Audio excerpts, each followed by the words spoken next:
What's up? What's up? What's up? I decided to go live today to talk about this Dexter Reed situation, shooting that everybody been kind of going back and forth on. Now, a lot of y'all who knows me knows that I speak the truth. I'm unbiased. I don't come I don't give commentary from a biased point of view. If I think it's wrong, it's wrong. If I think the cop was bad or the cop did something wrong, I'm gonna say it. If I think the person who's involved on the opposite end did something wrong, I'm gonna say it. So I'm a realist. I don't come from a point of view that I'm a black man and everybody who's black is right because I'm black. No, I don't. I don't come from that point of view. So today I'm gonna give you my commentary on this shooting. Now, some of y'all think that I'm a conservative. Then some of y'all think that I'm a liberal.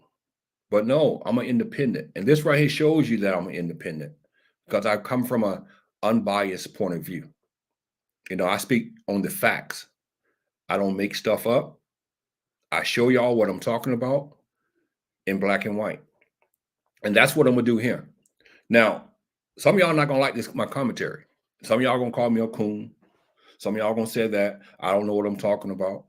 But like I say, I'm giving y'all facts from what I see with my own two eyes. So let's start off by viewing the video together. And as we go through this, I will stop it and I'll give my commentary. So let's get started here.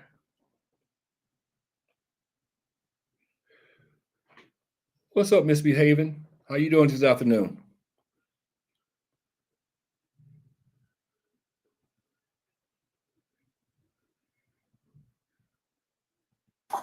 Roll the windows down. Put your window down, man. Roll the window down. Now, also, I want y'all to understand too that I'm gonna give y'all this point of view, and then I'm gonna give you the point of view from the family lawyer's point of view, because the family lawyer does some injustice to the family by some of the things he said, which doesn't make sense to me. Because this is a lawyer who's speaking for the family, but the lawyer has some issues here. But let's look at this first. Then I'm gonna play you what the lawyer have to say about this incident. So, but pay close attention to what's going on here in this video, because what the lawyer says is kind of suspect. What are you doing? What are you doing? Hey, roll this one down. Roll that one down too. Hey. Now, one of the issues that people are having, they're saying that 4 plainclothes officers stopped him for his seatbelt. Now, from my point of view, my opinion only, when you have 4 plainclothes officers stopping him, they're not only stopping him for the seatbelt. There is something else going on here too, because this is unusual for 4 plainclothes officers to be stopping a car for a seatbelt violation. So there's more to this story that people are not telling you. Don't roll the window up. Don't roll the window up. Okay. Do not roll the window up. Do not fucking roll it up. Now, they're telling him not to roll the window back up. Now, this is my first issue with the driver. If you're being stopped just for a seatbelt violation, why are you being difficult? Why are you rolling the window back up? That's the number one issue I have with the driver. Why are you making this a hostile situation, knowing that these are, this is where the lawyer come in at, but knowing that these are police officers probably, why are you rolling the window back up? Unlock the doors now. Open the fucking door. Unlock the doors now. Open the fucking door. Unlock it. Unlock the door now. Now, also, the lawyer is going to say that they never did identify themselves. But if you look at this cop right here, this police officer right here, it's clearly on the back of his jacket that it's a police officer, where it's marked, he'll mark police officer. Open the door now. Open the door now. Open the door now.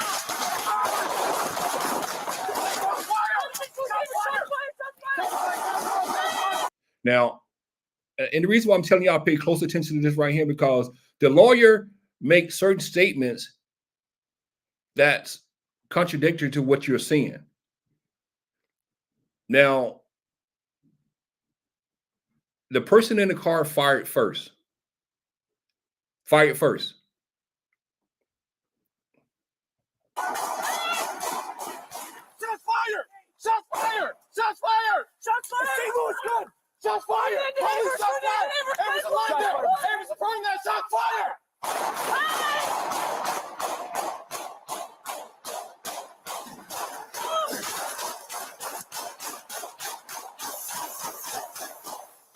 Hey, shots fired! Pick it up! Now, here's the other issue people have. They're saying that there was 96 shots fired at the car. Well, misbehaving, if you go back and see the reaction of the police officers, you'll see that they fired first.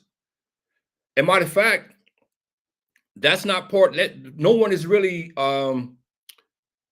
disputing that he didn't fire first. So basically, if you look at the reaction of the police officers, he fired first.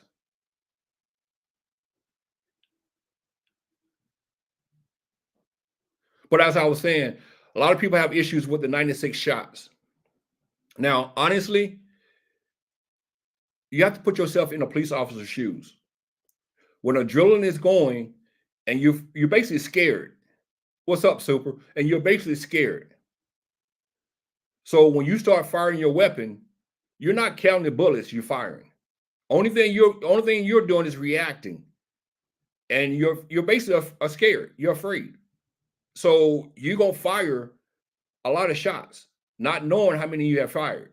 So I think a lot of people need to understand that when you are in a dangerous situation, you're not thinking about the shots. You're just thinking about someone firing at you at that moment.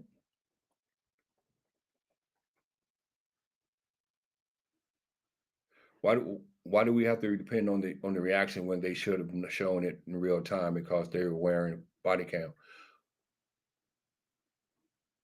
Well, actually, this is a body cam. This is a body cam right here. This right here is coming from a body cam.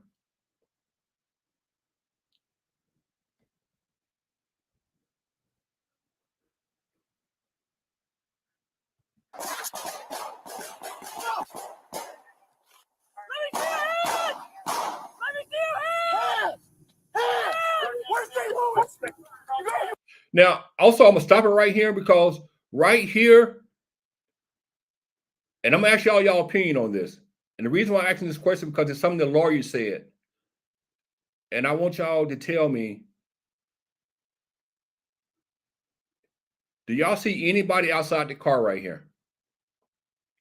Do y'all see him outside the car? And there's a reason why I'm pointing this out because of what the lawyer says.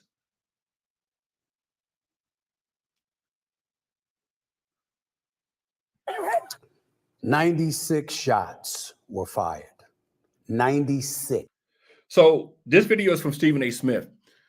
I'm not gonna get into his commentary on this, but I'm gonna go to the lawyer. We're gonna look at the lawyer now, and I want y'all to pay close attention to what the lawyer is saying. And this is the reason why a lot of people tend to have an issue with this whole case because of what the lawyer is talking about. If you're going to have a case, be honest with the facts. We can see this with our own eyes, but the lawyer is going to tell you something totally different. But let's check out what the lawyer has to say.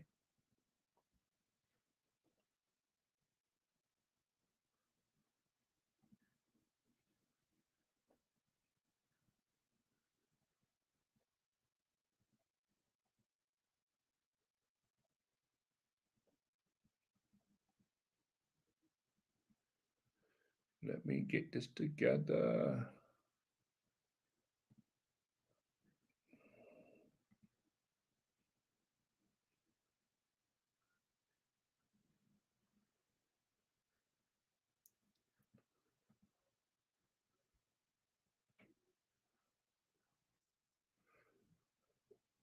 All right.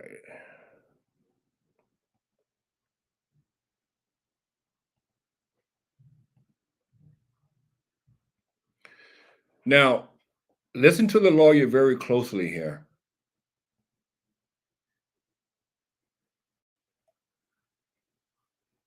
And then what we witnessed, Dexter got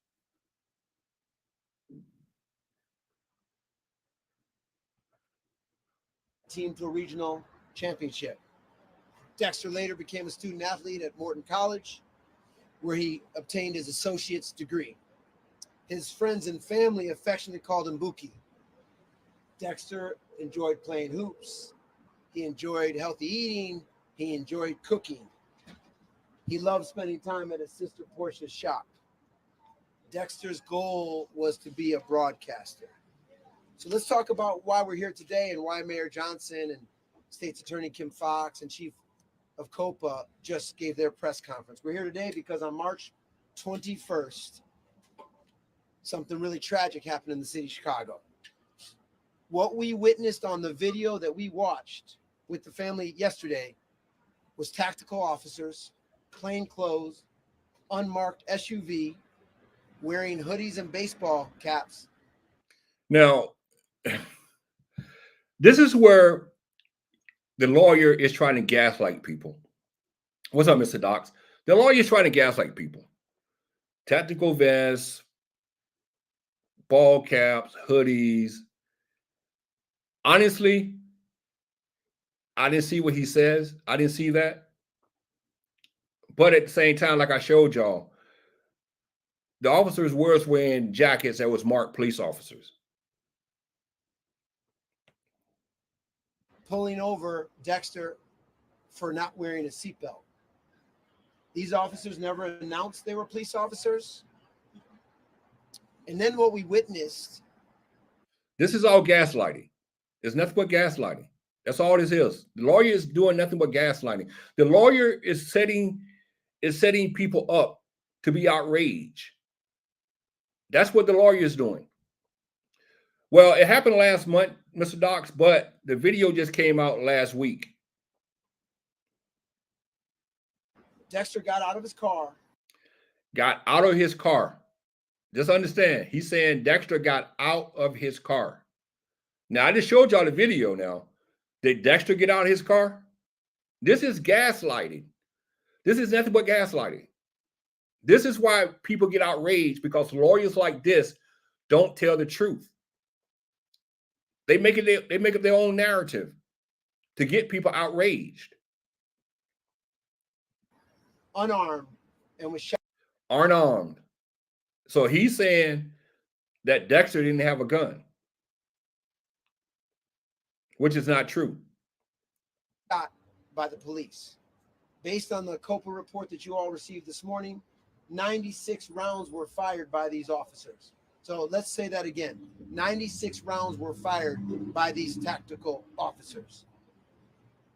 And what also happened is if you watch the end of the video, you see an officer military style executing Dexter while he laid by his vehicle. See, he's stating that an officer executed Dexter while he was laying by the vehicle. I watched the video. Maybe I missed something, but I didn't see Dexter outside of the car. Maybe it was just me, but I didn't see Dexter outside the car. So I have no idea what this guy is talking about. And I would love to see the same video that he's seen. Unarmed and helpless. Last Friday at the funeral, this family said their last goodbyes to Dexter. Now that this family has watched the video and seen the evidence, we are demanding action. We also believe that Mayor Brandon Johnson is committed to change. We believe that under his leadership, Chicago can change. He spoke with the family on Saturday afternoon. He committed to a full and transparent investigation. So where do we go next? We're asking the Johnson administration to commit to the consent decree. Sheila Betty and her team, Craig Futterman and his team have worked tirelessly to advance the consent decree, and there's been a total lack of compliance. We're specifically asking the mayor and Police Chief Snelling to disband these tactical units. See, this is the problem with all of this. We want to hold the police accountable, which we should. But the problem is, when are we going to wake up and realize we have to stop our own behavior at the same time? We can't blame everything on the police. We have to understand what happened there. You know, what I seen was 4 officers walks up to this car and say, roll your windows down. And then the young man rolled his window down, and then he started rolling his window up. And they told him not to roll his window back up. So where's the accountability from his end? We need to stop trying to blame the police for all these issues when sometimes we have to look at the victim. Did he cause this himself? Why didn't he just comply by just rolling down his window? And like I said, there's more to the story than we know. Because like I said, 4 tactical officers, plainclothes police officers, are not going to pull you over for just a seatbelt violation. It's not going to happen like that. And we need to understand that. And this is why I tell people we need to stop letting these lawyers and these people gaslight us to think that we are the one, we are always the victim. We're not always the victim. In this case, I'm sorry to say it, but that young man could have handled that situation totally different. Totally different. 1, rolling the window down, let it stay down. 2, not firing a gun. Bottom line, we have to be honest. And we refuse to be honest, like this lawyer. This lawyer sitting here gaslighting people. Only thing his interest is making money. That's it. Now, if there's another video from another angle that shows that Dexter was outside of the car when he was shot, please show me the video. Please point me in that direction where I can see that video. Because the video I just looked at, Dexter was never outside the car. So did I miss something?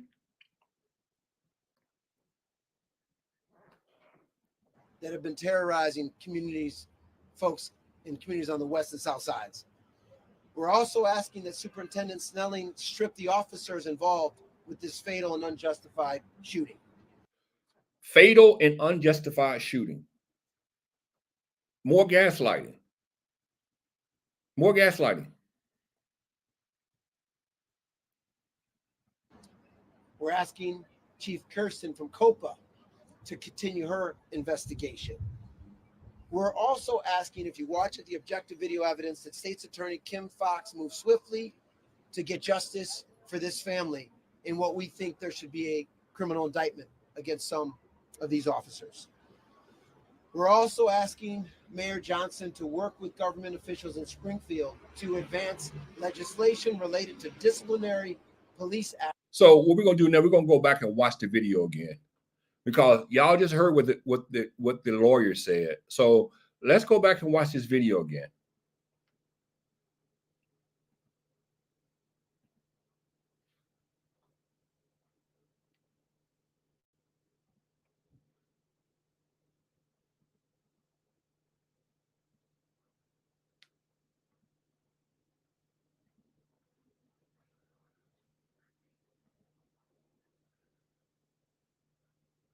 Let's go back and watch this.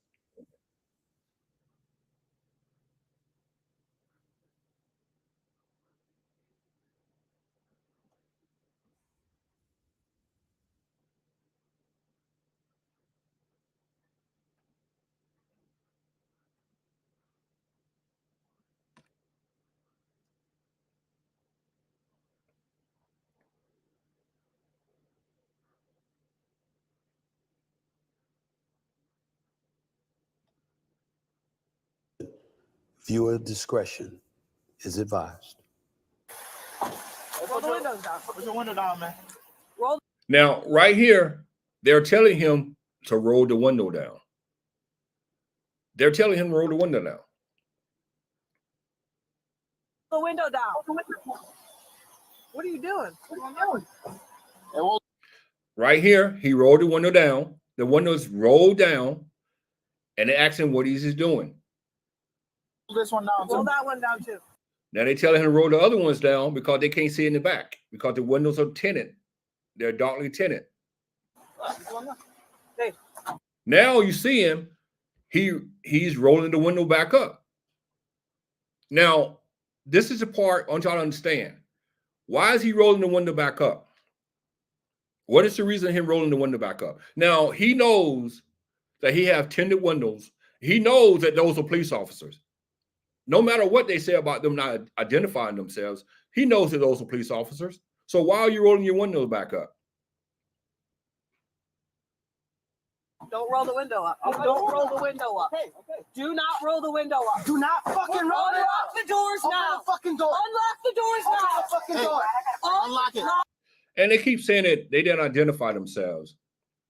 This one right here, you clearly see a police name on the back of his shirt. Now, I'm not sure what's on the front, but they're saying that he didn't know that they were police officers. Unlock the door now. Open the door now. Open the door now. Now you see him. Now, first of all, let me go back. Do you see any of these cops with a hoodie on, except for the one over here? Let me go back. Let me go back a little bit.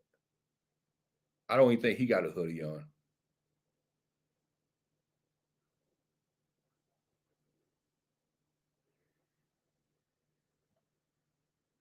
He's the only one to have a hoodie on. He has a hoodie on. They have ball caps on. Only one cop has a hoodie on. The rest of them have a ball cap. So what? Open the door now. Open the door now. Let's go back a little bit. Not fucking roll it Unlock up. the doors Open now. the fucking door. They're asking him to open the door. They would keep repeating themselves, open the door, open the door, open the door. He's not complying. Unlock the doors Open now. the fucking door. Unlock it. Unlock the door now. Open the door now. Open Now they're backing away. the door now.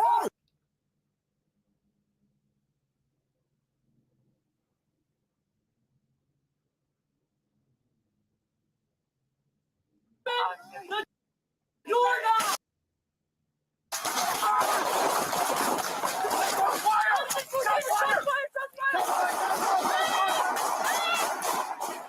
Shots fired! Shots fired! Shots fired! Shots fired. St. Louis good! Shots fired! Police shot fired! Ames is alive there!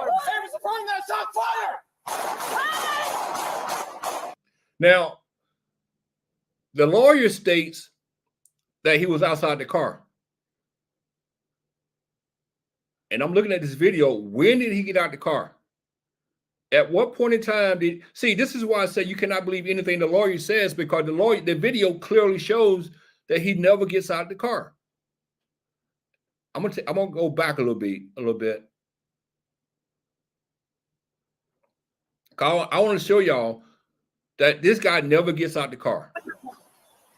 What are you doing? Hey, roll this one down. Roll that one down too. Hey, don't roll the window up. Don't roll the window up. Okay. Do not roll the window up. Do not fucking roll it Unlock up. the doors Open now. the fucking door. Unlock the doors Open now. the fucking door. Unlock it. Unlock the door now. Open the You see door both his now. hands? Open the door now. Open the door now. When did he get out of the car?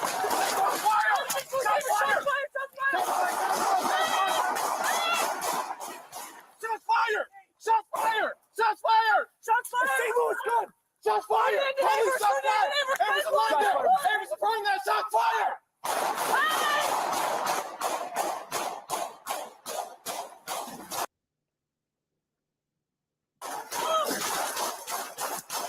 Actually, if you look at the video, I think the car moved. Did that car move?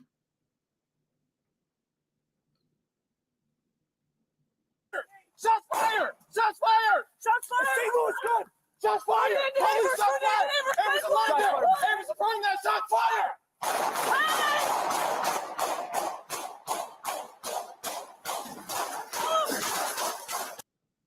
Is that car moving?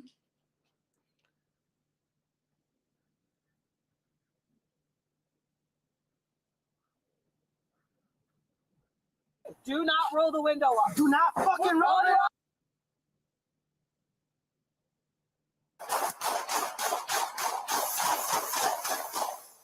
Hey, shot fired! I think the car even moved, I believe. I think the car even moved. So how can the lawyer say he was outside of the car when it seemed like he was still inside the car when the car actually moved?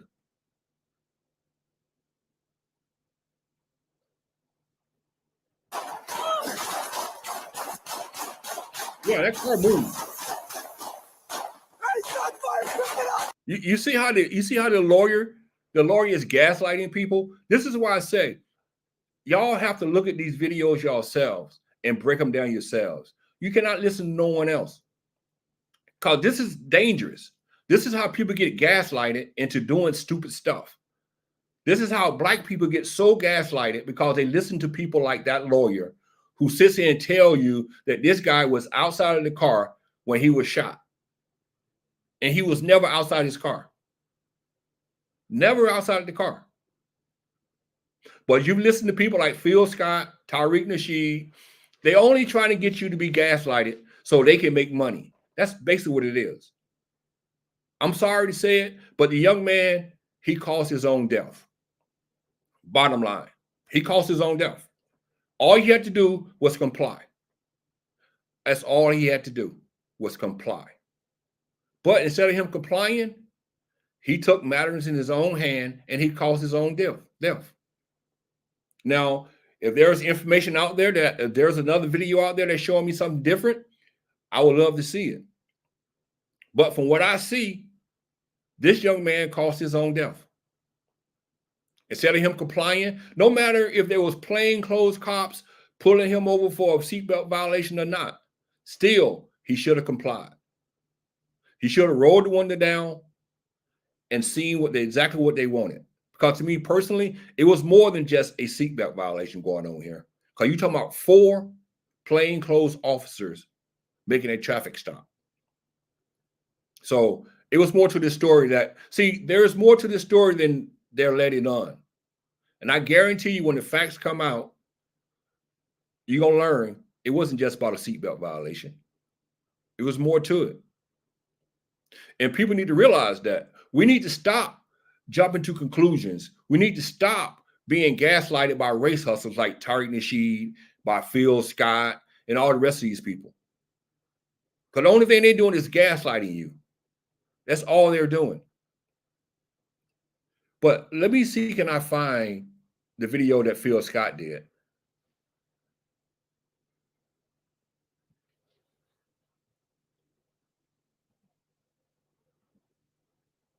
Just to prove a point.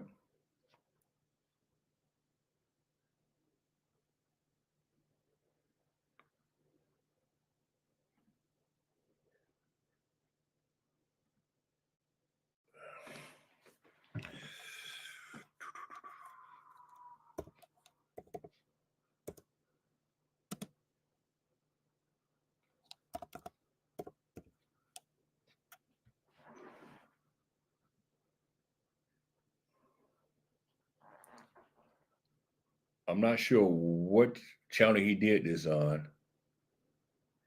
So let me just search.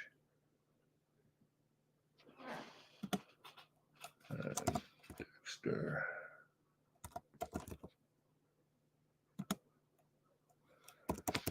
Dexter Reed.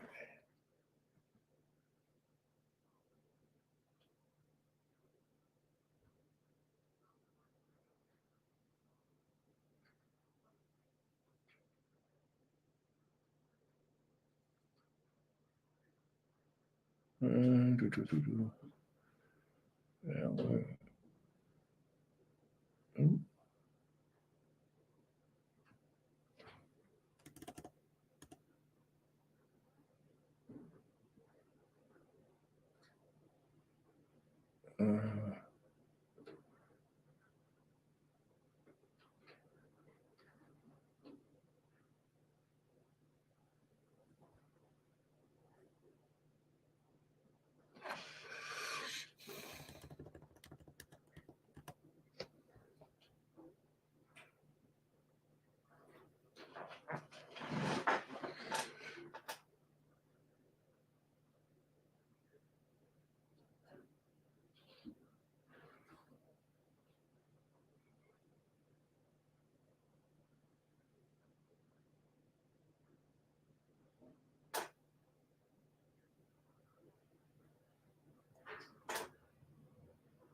I can't seem to find the one that Phil Scott did.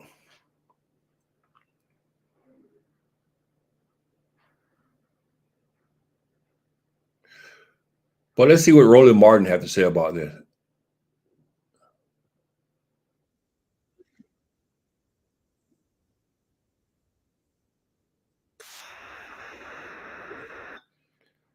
Let's see what Roland Martin has to say.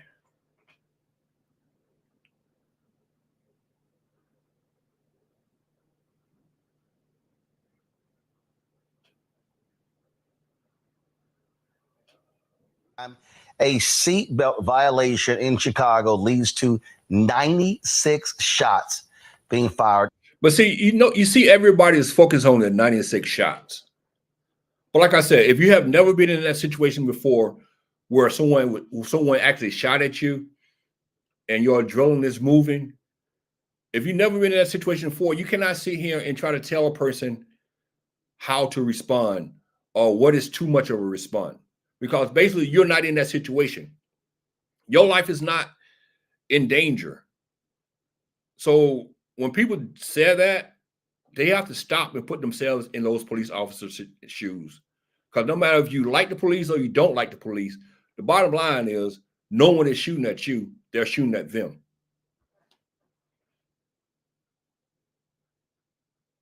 In 41 seconds. This took place on March 21st when tactical officers with the Chicago Police Department stopped 26-year-old Dexter Reed before gunfire erupted on both sides. The released body cam video sparks questions rather than providing answers. How could the plainclothes officers see Dexter was not wearing a seatbelt when his windows were tinted? Well, you know what? And that's a good point. How could they see him not wearing a seatbelt? And that's why I keep telling y'all there's more to this story than they're saying. There's more to this story. Because no matter what you feel about Roland, that's a great point. How did they see him not wearing a seatbelt with tinted windows? And that's why I keep telling y'all, common sense tell y'all 4 tactical officers, plainclothes officers pulled him over. It wasn't just about the seatbelt. It was more than the seatbelt. Tinted. And how was Dexter supposed to know who these plainclothes officers were when they didn't announce themselves while they surrounded his car with guns? Well, come on. Common sense. See, this is another thing too. This is a bright young man, college educated, and they keep saying, how are he supposed to know that they were police officers? Let's be real. Drawn. Now, what you're about to see is very triggering, so we want to give you a heads up to turn away if you do not want to see this video. So we're going to give you that time. All right. This is a 2-minute and 45-second video, folks. Watch what happened. Do not roll the window up. I'm trying to look over here at this police officer right here. Is his badge, his shield showing?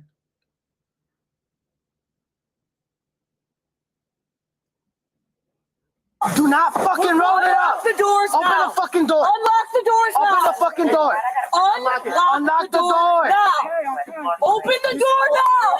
Open the door now. Open the door now.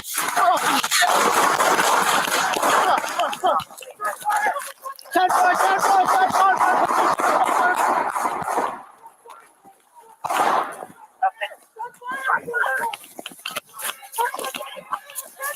Where?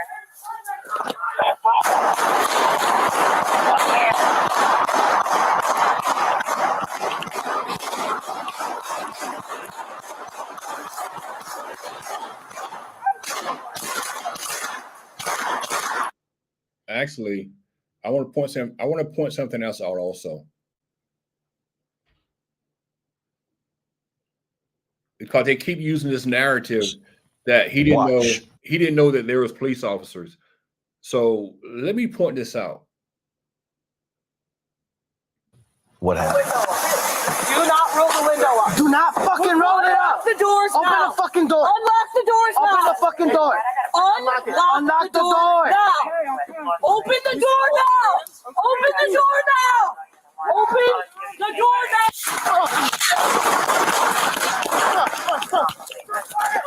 10-4, Right here. This car right here. Where did it come from? Because it has police lights on. The lights are on, but I don't understand where it came from.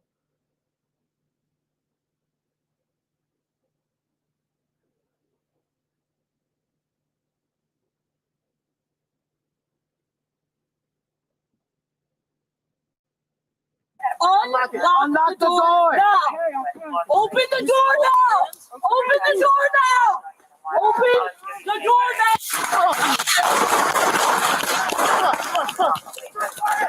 10-4, 10-4, 10-4.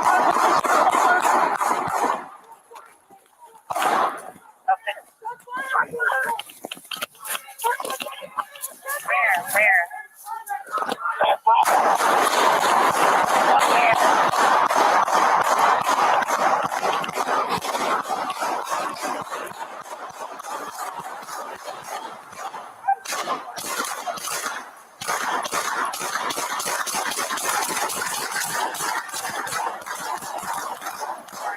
Actually, you know what?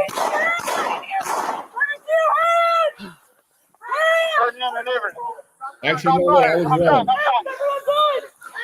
I was wrong. He did get out the car. He did get out. He did get out the car.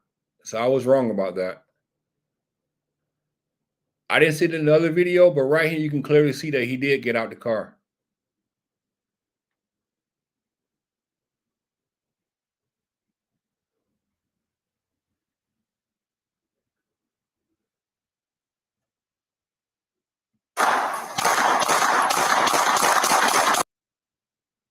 That's him right there.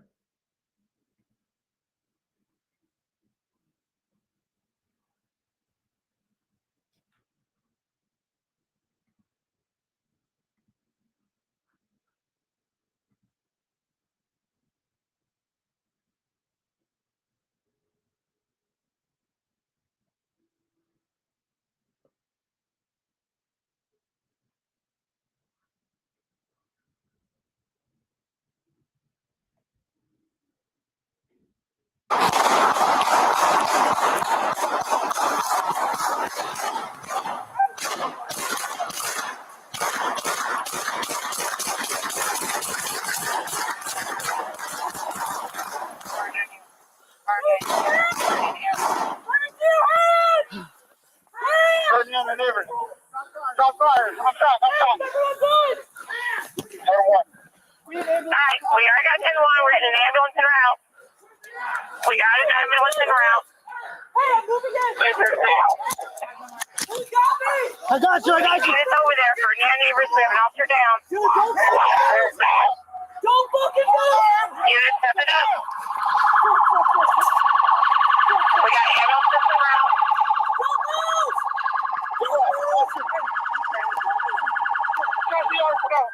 We're all good.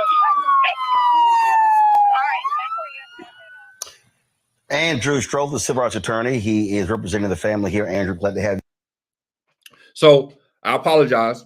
Like I said, I apologize. He did get out the car. So I apologize for that one. Because on the other video, it don't show, you can't really tell if he got the car or not. But the car, I guess that's when the car moved because he got out the car. On the show. Okay. So Andrew, I'm just going to give an example. Yes. I remember when I lived in Chicago, and I pulled over. This car was at a green light, wasn't moving. I pulled over, and I took off. Car behind me starts chasing me, and I don't know who the hell it is. So I keep going. I don't know who the hell it is. So then we go another block.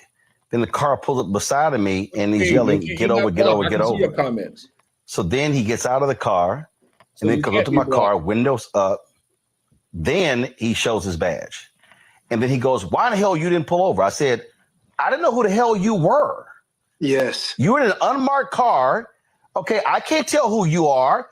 See, this is why I hate people like Roland Martin at this point in time. Now, some things I can agree with Roland Martin on, some things I can disagree with Roland Martin on, because, like I say, they make excuses for these people, and this is what caused all the uproars. When you start not being honest that the young man messed up when he knew those were police officers. So let's just be real here. He knew those were police officers. No ifs, ands, or buts about it. So let's be real. Not only that, he sat there and rolled the window back up. But instead of him doing the right thing, he set all this in motion by rolling the window back up, for one thing. And there was a gun. He did fire a shot. Even though his lawyer is not going to admit that, but he fired a shot. Why in the hell am I going to pull over because some dude is See, everything that Roland talking about right now is nonsense. It doesn't even matter. What he's talking about is nonsense. telling me to pull over? When I see this here, what I saw when that body cam started, at no point did I hear anyone yell, "Roll your window down, Chicago police. This is an order." Now, have you seen anything where these officers identified themselves to this young man? Roland, not only did they not identify themselves as Chicago police, they rolled up on him, cut him off, unmarked police car, plain. Listen to what the lawyer said now. Let's go back and listen to what the lawyer said. Let's go back and listen to what the lawyer said. His own words. Listen to the lawyer.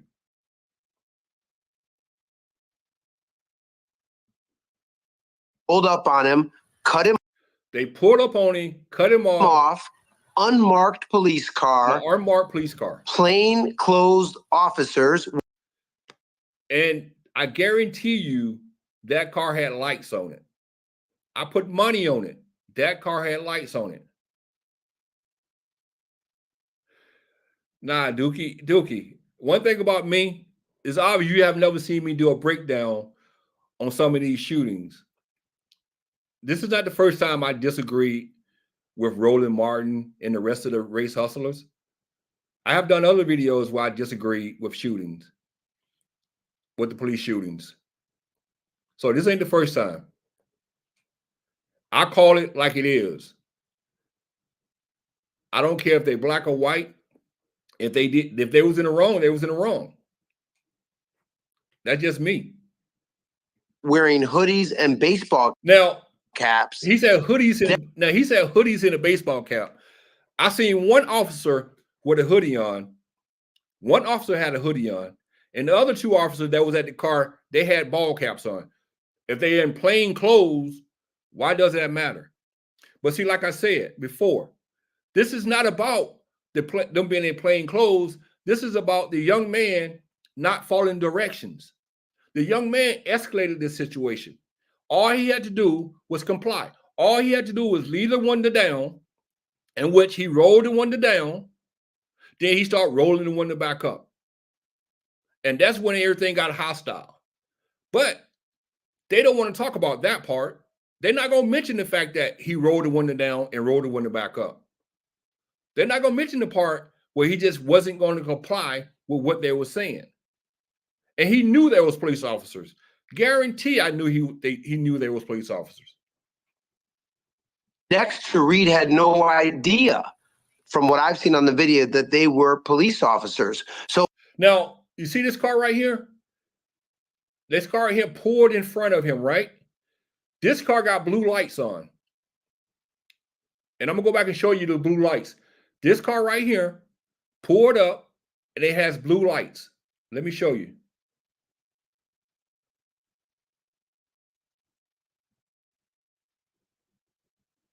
All right, we already got 10-1. We're getting an ambulance en route.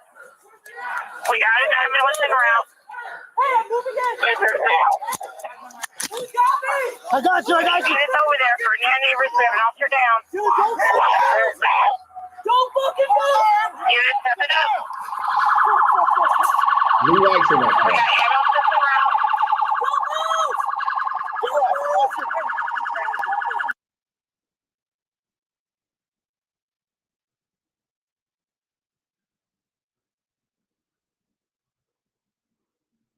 Young man.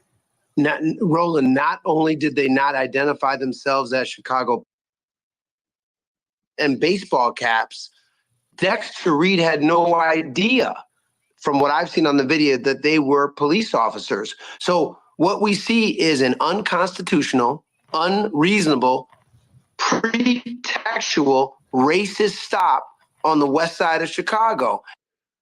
Now, he's using the word racist stop. That wasn't a racist stop. You know, I can't agree with these people. You know, when I see something that's wrong, I see wrong. The guy poured up, is clearly he poured up.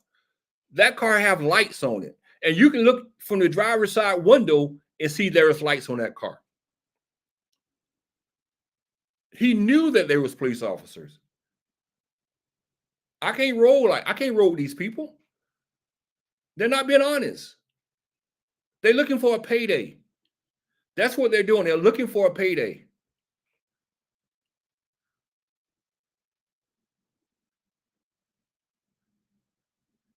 And as you know, Roland, they've got these tactical units that do unconstitutional policing with decades of history regarding abuse in Black communities. So to me, what started wait. Now I'm so you're telling me that he's driving down the street.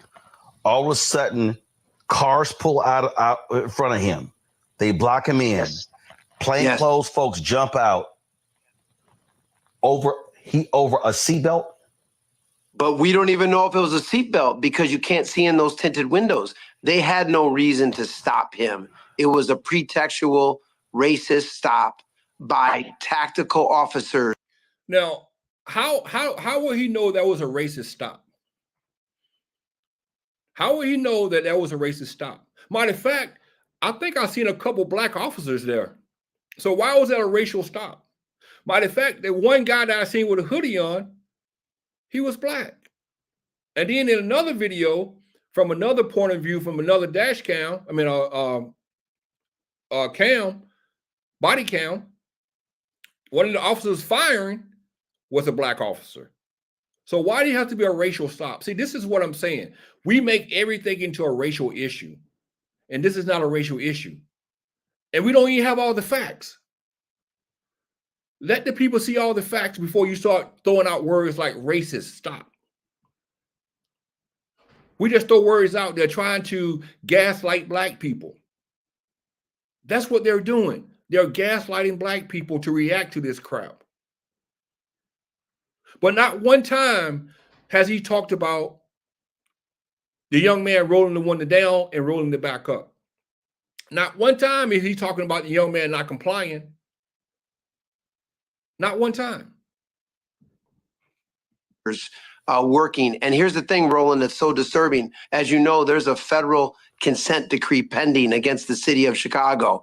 And part of the historical evidence shows these tactical units are terrorizing citizens on the west and south sides. And so it's tragic. And then in the middle, dozens of rounds fired.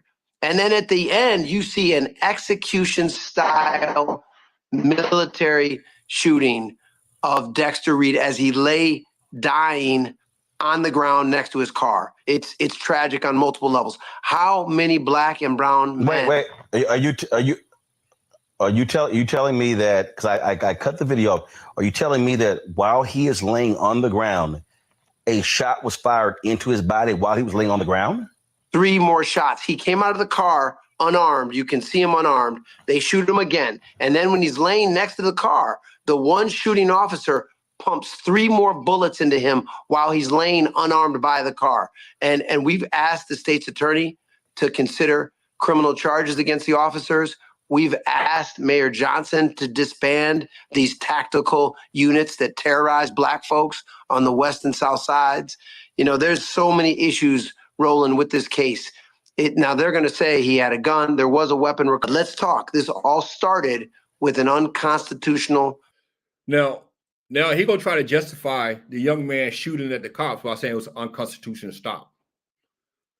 It doesn't matter.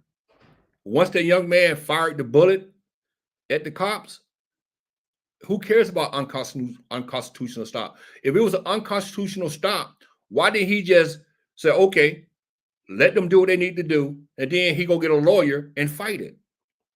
Why would he pull a gun and fire his gun? Why would he do that? If it was an unconstitutional stop, all he had to do was let them do what they need to do and then deal with afterwards. Get a lawyer afterwards. You still alive, and you can get paid by that unconstitutional stop if it's a such thing as an unconstitutional stop.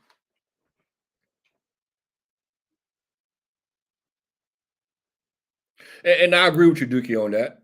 You know, they talking about terrorizing, but we're not talking about the gangs that terrorizing the south side of Chicago.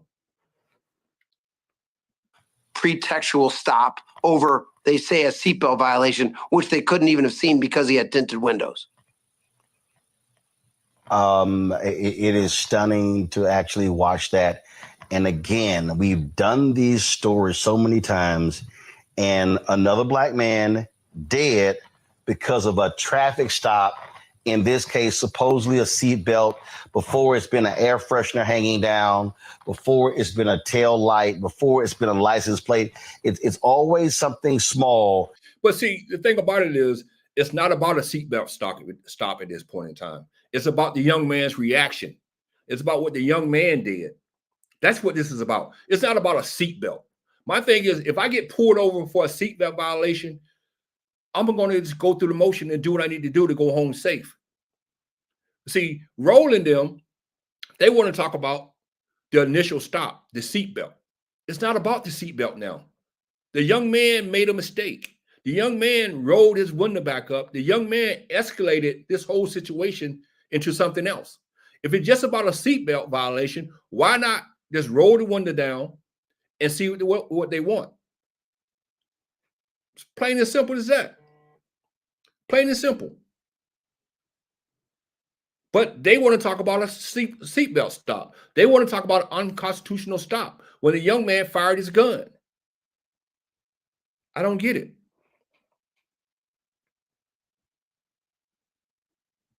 All of a sudden escalates, and also, last question: how many officers were involved here? I mean, you need that many officers. Well, Roland, great question. Listen, check this out. Seatbelt not being worn.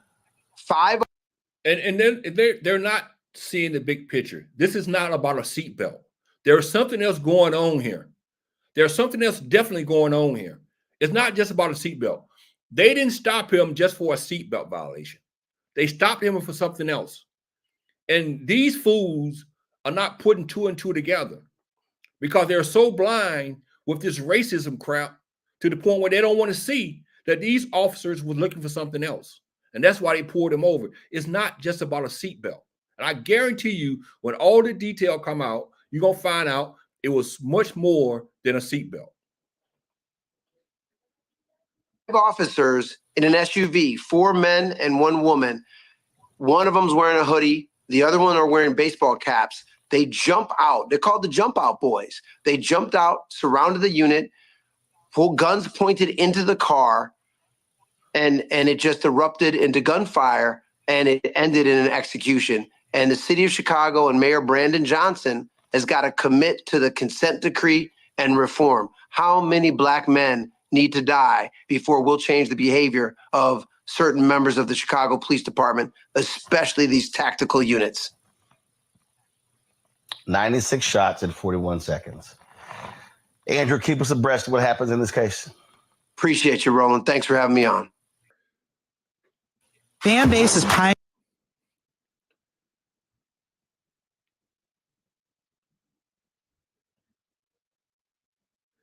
I want to go back and look at something.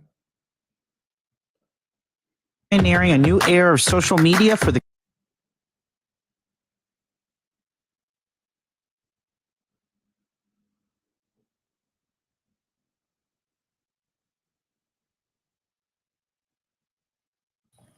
Watch what happens. Do not roll the window up. Do not fucking roll it up. Unlock the doors Open now. the fucking door. Unlock the doors now. Open the fucking door.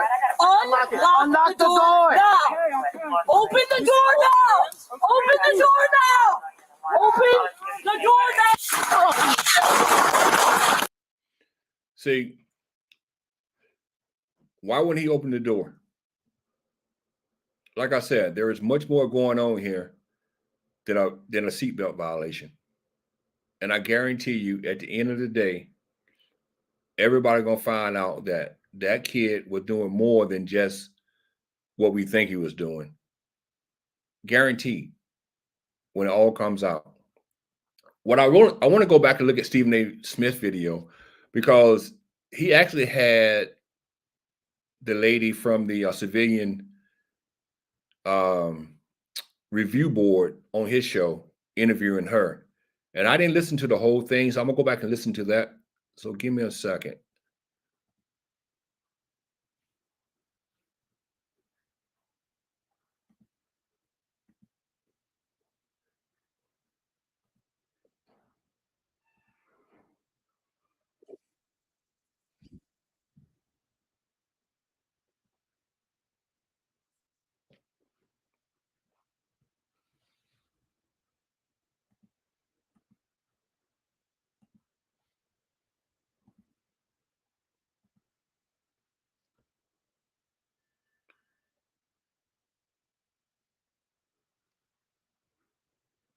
misconduct or domestic violence. And as I mentioned, any officer involved shooting, any police in shooting or death in custody, those are all COPA's jurisdiction. So, and again, we are not employees of the city of Chicago's police department. We are not sworn law enforcement. We're civilians who are trained subject matter experts, familiar with the department, the police department's training and procedures and what the rules are that govern their conduct. But we're evaluating that conduct from the lens of a civilian oversight entity. And that's a really critical difference between us and an internal affairs division. Getting into the specifics of this case, this investigation is taking place. The footage was released yesterday, as you accurately stated. It seems to have been expedited. Usually it would take longer for video to be released, according to my reading. Is just as significant as the fatality of the situation. So what's important is, as I mentioned, every police shooting gets this level of scrutiny. Okay. And when we investigate a police shooting, the use of deadly force is one of the highest responsibilities that we entrust our law enforcement with. Like, they have the right to use deadly force against the public. So when that force is used, they are subjected to an immense amount of scrutiny for how that's effectuated. And every time that we conduct these investigations, we are looking at what we call the totality of circumstances. And in this case and in any other, those circumstances include all of the actions of both, the individual in the community here, Dexter Reed Jr., and the officers leading up to the use of deadly force. So for this incident, that starts from the moment that vehicle is curbed and the reasons behind that. All of these things become relevant factors. It's not as simple as saying, you know, we can determine that Dexter Reed shot first and officers returned fire, end of story. We are looking at the totality of circumstances because now listen to what she said. it's not as simple as saying, you know, we can determine that Dexter Reed shot first and officers returned fire, end of story. We are looking at the totality of circumstances because that's what's required under CPD's policy and training. In the totality of these circumstances, what would enter the mind of, dare I say, a quote unquote cynic towards the police department is, why did you pull him over in the first place? Really, that many officers needed to approach him because he wasn't wearing a seatbelt? To those that would make such an argument against the police, what would you say in that regard? You know, I think how police use their resources are really critical aspects of what police reform looks like. I think there are things we all agree on. Everyone wants safe communities. Everyone understands that police play a role in making our communities safer, but how that work is done, how different communities experience policing, all of those things are on the table for relevant parts of this conversation. And I think that, you know, no one wants to see this outcome, whether you work for the police department, you're a community member, or God forbid, a family member of someone who loses a loved one in this way. No one would look at this situation and say this is an optimal outcome. So instead, we have to start asking ourselves, how did this situation arise in the first place? And what can we do differently? And that's really what, you know, evaluating these cases, that's what the conversation has to be. Now, like I say, the Civilian Office of Police Accountability is basically saying that the young man fired first.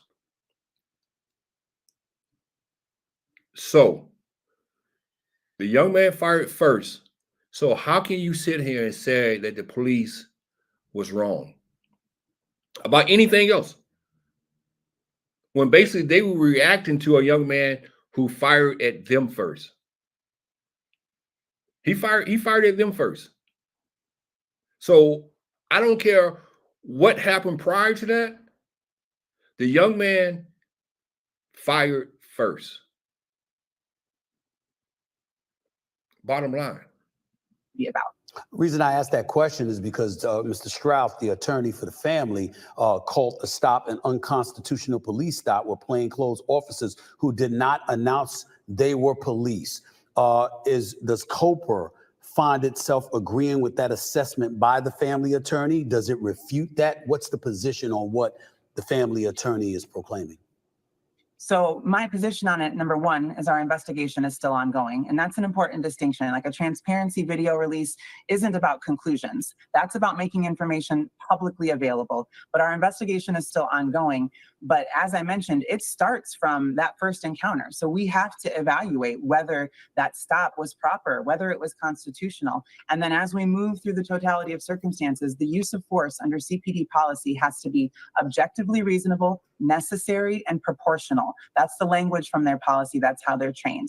And officers are also required to prioritize the sanctity of life, and that includes all lives, officers and members of the public, above all else. So those are some of the things that we have to weigh in light of those totality of circumstances to see whether officers in fact acted in compliance with their policies. Again, certainly not trying to come across as a cynic in this particular situation. The matter is serious and deserves to be treated with the seriousness that it deserves.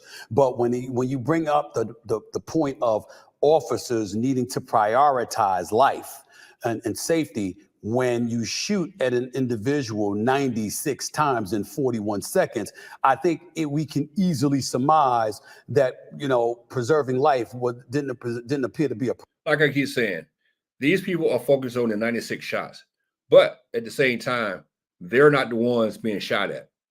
So you cannot tell a person how to respond.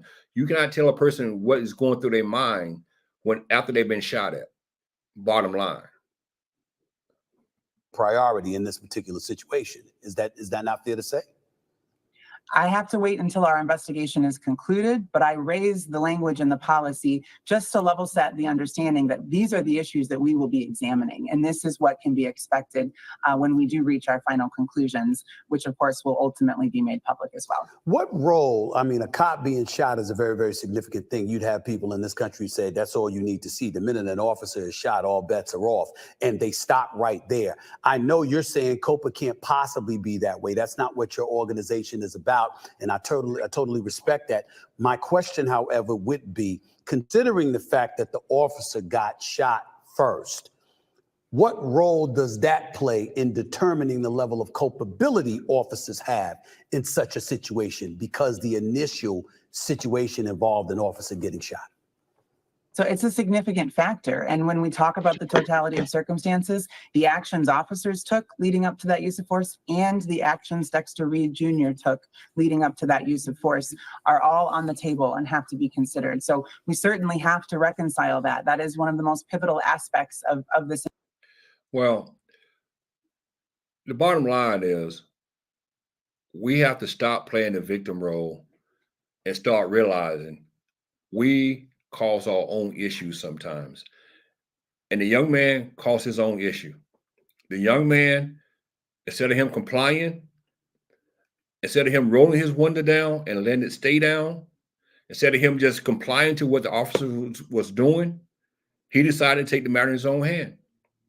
He took it upon himself to fire a shot at the police, and that's the outcome. So he's not a victim. He's not a victim. And we need to understand that. And we need to stop letting these people gaslight us into being outraged over every little incident when we don't look at the whole situation. We don't look at the fact that he fired his gun. We don't look at the fact that he didn't comply. He rolled down his window and then rolled his window back up. We don't look at all those things. We have to look at the situation from an unbiased situation. And we're not doing that. What's up, T? We're not doing that. We're looking at it from a black and white situation. We're looking at it from a black and police situation. But we're not looking at it from an unbiased situation where we are not understanding fully that this young man caused his own death. And that's just a fact. I can care less about why he was pulled over, but from the time they came to his car and asked him to roll his window down and keep it down, he initiated the aggression. He did. We can sit here and talk to you blue in the face that the police shot too many times. All right, I'll give you that. Let's say they shot 96 times. It was excessive. But what caused that 96 shots? What's up, Doug? What caused that? What caused the 96 shots? What caused the 96 shots was the young man shot at the police. That's what caused the 96 shots. So I'm not finna get outraged over the situation. I'm not finna get gaslighted into being outraged. I'm not. I'm not going to listen to Roland Martin. I'm not going to listen to Phil Scott. I'm not going to listen to Tariq Nasheed. I'm not going to listen to none of these people because they're not being honest with you. They're not. And this is a problem with the black community. We are so easily gaslighted by race hustlers. So easily gaslighted by race hustlers. Now, if the police was wrong, I'll call it out. But I can't go against the police on this one right here. I can't. Until you show me something else, I cannot go against it. Because basically, when you take a young man, he fires that gun at the police initially first, it's on him. Anything that happens after that, it's on him. Bottom line. And we need to understand that. We need to stop trying to justify every little thing by saying it's racism, by saying that it was a cop killing another black young man,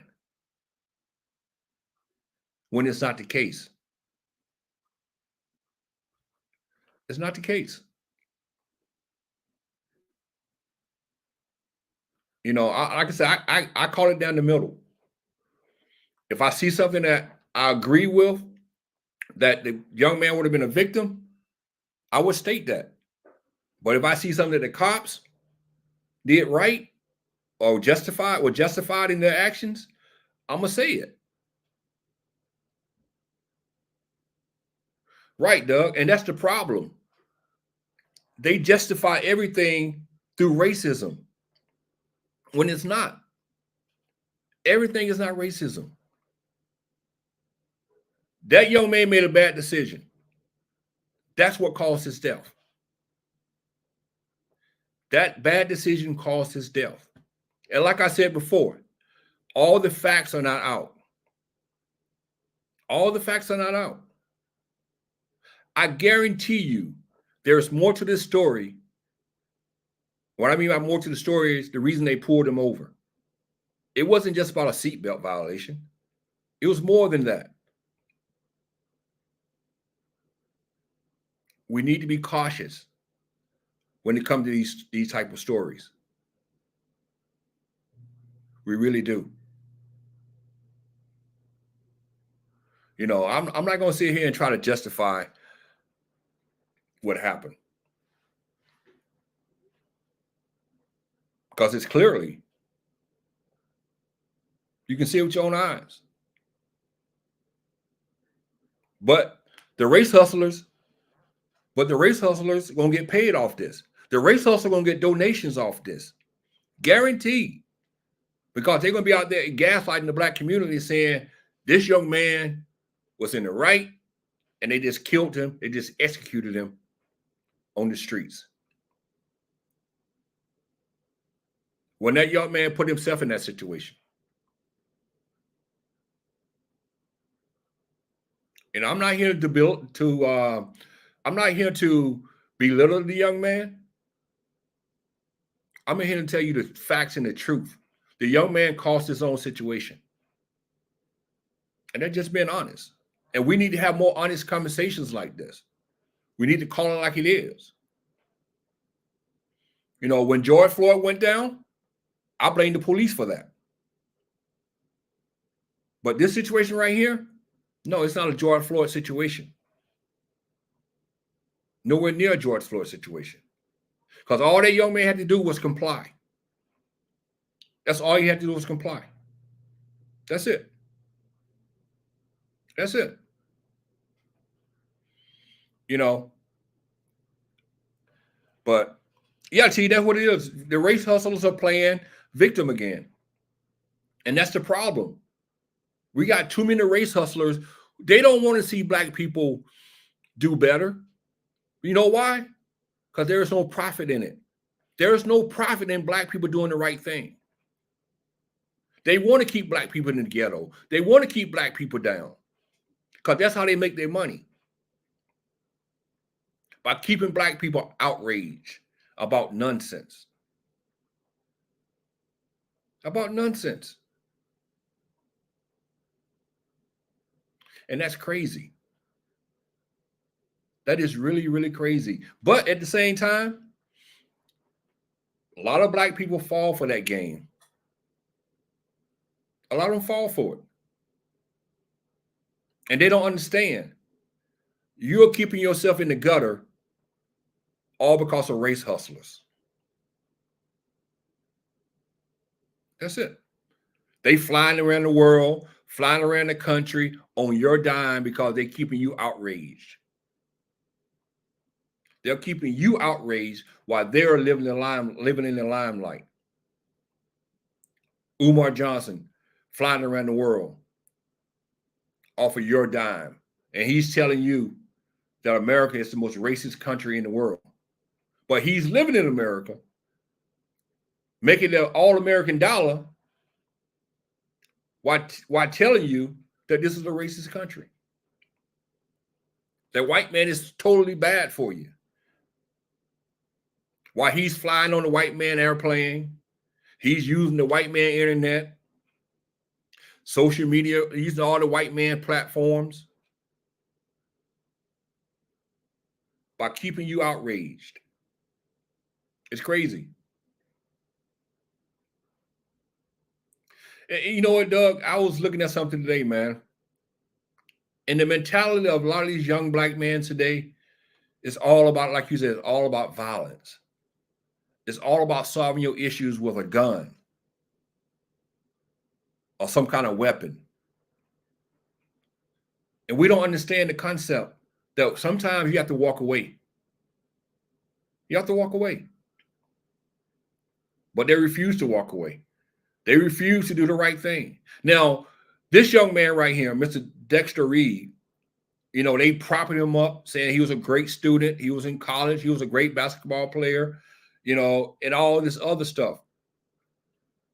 But one thing they're not saying, that Dexter Reed made one critical mistake. He carried a gun, and he fired that gun at the police officer. No matter how smart you are or how great of a basketball player you are, it don't make a difference. If you're out there in the streets doing the wrong thing, it doesn't make a difference. But people don't want to see that, though. They don't want to see that. It's all about gaslighting. It's all about gaslighting the black community, keeping the black community outraged. That's what it's all about. Keeping the black community outraged. You know, but that's the world we live in today. And it's sad that we cannot wake up and make these young men understand. If y'all want to do better, stop doing what you're doing. If you can go to college, go to college. Do something better for yourself. And for all these parents out here who want to, how can I say this and be nice? I'm not going to try to disrespect anybody, but these parents need to wake up. Y'all need to stop this. Y'all need to be more proactive than reactive. Because a lot of these parents are proactive. I'm sorry, a lot of these parents are reactive, not proactive. Be proactive. Talk to your kids. Get your kids out the streets. If they can go to college, tell them to go to college. Stay out the streets. Don't wait until this young man, don't wait until something happened where they lose their lives like this young man right here. And then you're going to start bragging about all his accomplishments after he's dead. When you could have probably saved him if you was proactive.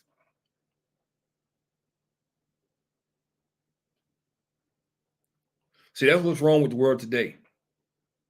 We see these kids out in the streets doing wrong, but instead of being proactive, we just let it go. Let it go. And then something happens, the kid loses his life. Then the next thing we're doing is talking about how are the accomplishments and how good a person he was when he's dead and gone. That's sad.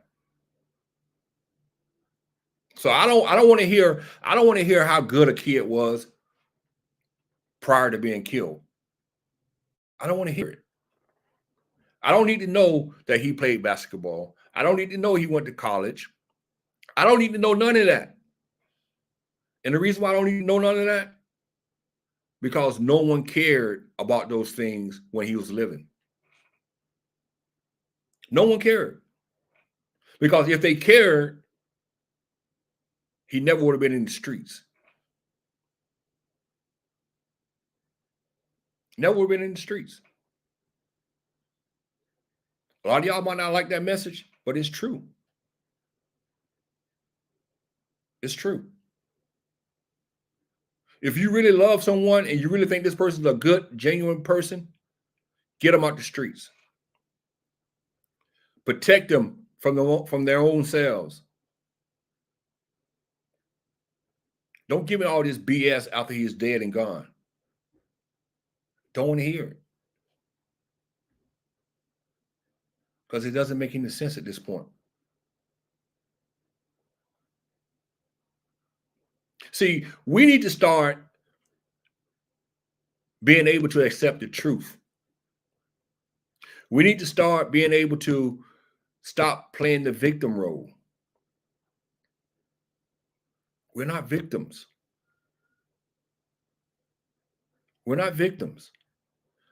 Just because Tariq Nasheed, Umar Johnson, Phil Scott tell you you're a victim, you're not a victim. You're not a victim. Yeah, there are still issues in this country when it comes to race. There are still systemic racism in this country, but it plays a very small percentage in your life. It's up to you to want to do better. It's up to you to want to change your life. It's all about getting out of that environment that's keeping you down. Moving away from all the nonsense. But we refuse to do that. Go to the inner cities and see what you see. You see a lot of people who just refuse to change their lives. They don't want to change their lives. They want to do what they're doing. Cause havoc in their community.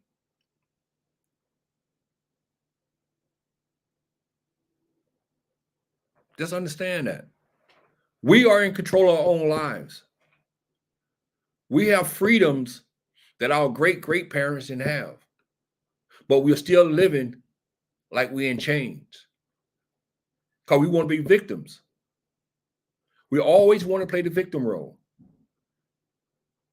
And we shouldn't be doing that. Because we're not victims anymore. We're not victims. We have more freedom today than ever before. We have black billionaires, but we're still playing victim because it's easy to do. It's very easy to blame someone else for your ills. Bottom line. And that's something that we need to get out of. Stop playing the victim role. Everybody's not a victim. Bottom line. But let me see something. I'm looking for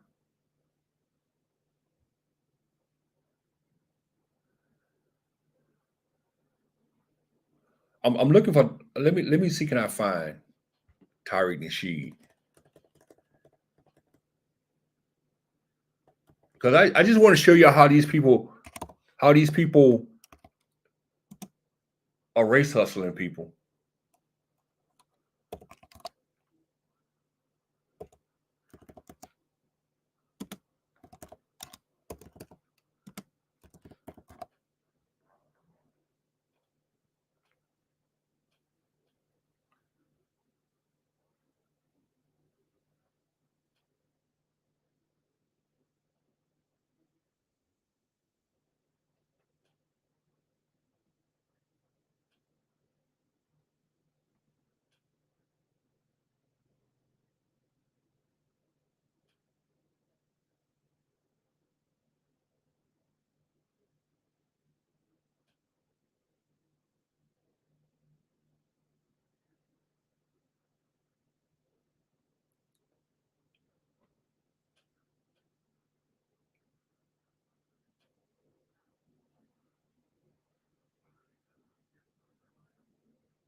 I can't even find his video.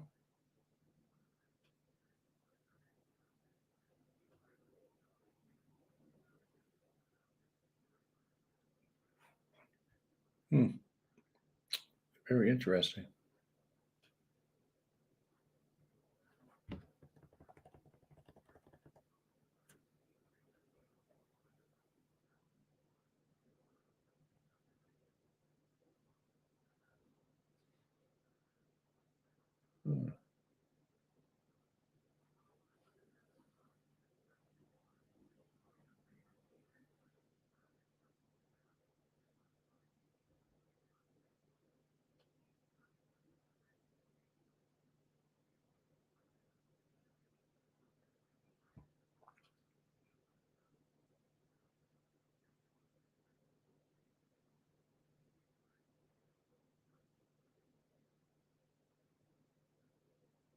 Yeah, I can't find that video. I was looking for the Tari Nishii video, but I can't find it. Let me see, can I find this one right here then? Let's see. I gotta find this one.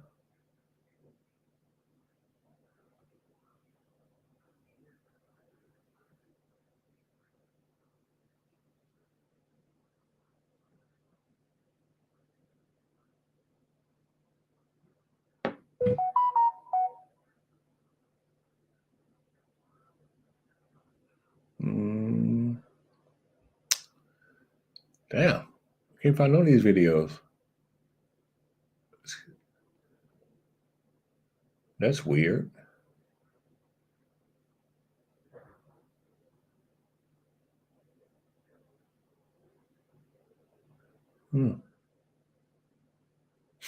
That's weird. I can't even find an Umar video.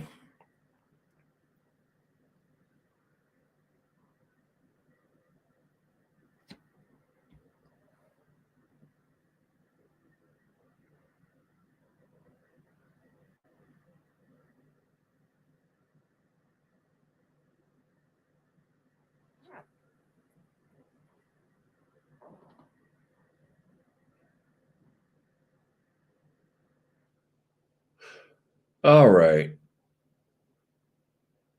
So I can't find that. So to change gears a little bit, to get off of that subject, I want to talk about this chicken thing. You know, a lot of people criticize Joe Biden for sitting down, having a chicken dinner with a black family. So I know I might change the title of this also. But last week we had Donald Trump going to Chick-fil-A and buying chicken sandwiches and a milkshake. No, actually, super. After I went back and looked at the video, he did buy chicken sandwiches also. He bought milkshakes and chicken sandwiches. But they didn't show him buying the chicken sandwiches. They didn't show him ordering the milkshakes. But he did buy chicken sandwiches. Now, my thing is, why wasn't people outraged about that? Why wasn't people outraged at Donald Trump for buying chicken sandwiches and milkshakes for black people at Chick-fil-A? See, this is another thing I say about people. We need to stop listening to everything that goes on around here. Stephen A. Smith was so outraged about Joe Biden sitting down with a black family and having a chicken. I don't understand it. To me, both of them are the same. If you go to a chicken spot like Chick-fil-A, and you know there's nothing with black people in there, it's no different than what Joe Biden did. Honestly, I don't even have a problem with Joe Biden did. And the reason why, because people are missing the bigger picture. They're talking about Joe Biden sitting there having a chicken dinner, but they're not talking about the conversation that he was having with that family. They're not talking about a black man raising 2 black kids. They're not talking about that part. They kind of glossing over that part. So they're not talking about the young man, being successful. They're not talking about Joe Biden counseling the young man student debt. They're not talking about none of that. They're talking about the chicken. And Donald Trump did the same thing. The exact same thing. He went to Chick-fil-A and bought chicken sandwiches and milkshakes for black people. What's the difference? See, this is why I'm an independent, because both sides do it. Both sides pander to black people. All politicians pander to black people. Even black politicians pander to black people. So all this so-called pandering, because Joe Biden is sitting down with a black family eating chicken, they all do it. Who's right? Who's wrong? Trump is right because he went to Chick-fil-A. That would make Trump's right? I don't think so. If you said Joe Biden is wrong, Trump is wrong. And people like Stephen A. Smith, where's the video about Trump going to Chick-fil-A? He made one about Joe Biden pandering to black people by eating chicken or giving them chicken. Where's the video about Donald Trump going to Chick-fil-A? I don't see one. I see a lot of people praising Donald Trump for going into the black community. See, this is the whole thing about politics. We are nothing but pawns. And a lot of y'all fall for this BS. Y'all fall for this nonsense. It's kind of like everybody talk about Joe Biden being a racist, and Joe Biden, he associated himself with Robert Byrd. But on the other side, no one talks about Strom Thurmond. No one talks about how many Republicans and Democrats associated with Strom Thurmond, the guy who ran for president in 1948 as a Dixiecrat, the guy who was a white separatist, the guy who left the Democrat Party because he didn't believe in civil rights. He didn't want the civil rights bill to pass. But we'll talk about Joe Biden and Robert Byrd. We'll talk about Joe Biden in the 1994 crime bill, but we won't talk about Trump and the discrimination lawsuit from the 70s, where him and his father was sued for discrimination because they didn't want to rent to black people. They don't want to talk about Trump and the Central Park 5 case, where he actually was out there trying to get five people of color electrocuted for something they didn't even do. See, this is what we need to stop. Neither side is worse than the other side. It's equal. Do y'all realize that anybody who's been in Congress for forever associated with somebody who was a known racist back in the day? Even black people interacted with racists.